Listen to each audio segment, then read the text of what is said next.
ભારતીય સેનાની સૌપ્રથમ સ્વદેશી યુદ્ધ વિજય ટેન્ક અમરેલી જિલ્લાનું ગૌરવ બની બગસરાના નવા વાઘણીયા ગામે શહીદ વીર મેજર ઋષિકેશ રામણીના સ્મારકે શૌર્ય પાર્ક ખાતે કરાયું લોકાર્પણ।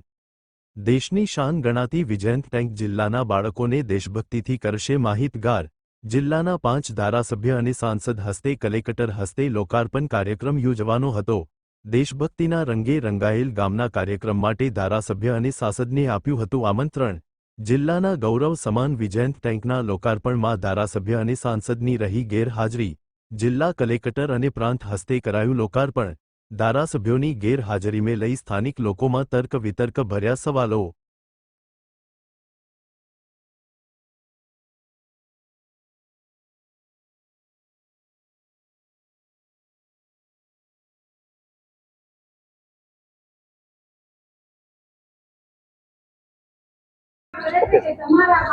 આજરોજ નવા વાઘણીયા ગામ ખાતે major Rishikesh Ramani memorial trust ખાતે MOD એટલે કે રાષ્ટ્રીય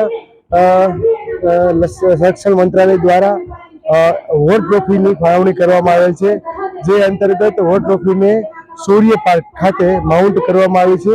આ પ્રસંગે જિલ્લાના વડા માનનીય કલેક્ટર સાહેબ દહિયા સાહેબ આર્મી પર્સન તરીકે મેજર રોબિન કુમાર તથા 23 પંજાબ રેजिमेंटના જવાનો અત્રે ઉપસ્થિત છે। તેમજ બહોળી સંખ્યામાં ગ્રામજનો તથા લોકોએ ભાગ લઈ અને આ કાર્યક્રમને ખૂબ સારો અને સફળ બનાવેલ છે। તમામ લોકોને વિનંતી છે કે આપણા માટે ગૌરવની ક્ષણ કહેવાય કે જ્યારે કોઈ વોર ટ્રોફીને આપણા ગામની અંદર સ્થાપના કરવામાં આવે તો આજુબાજુના ગામ લોકો અને હું તો અમરેલી જિલ્લાના તમામ લોકોને એક આગ્રહભરી વિનંતી કરું છું કે આ વોર ટ્રોફીની મુલાકાત લે અને દેશભક્તિનો માહોલ ઊભો કરે।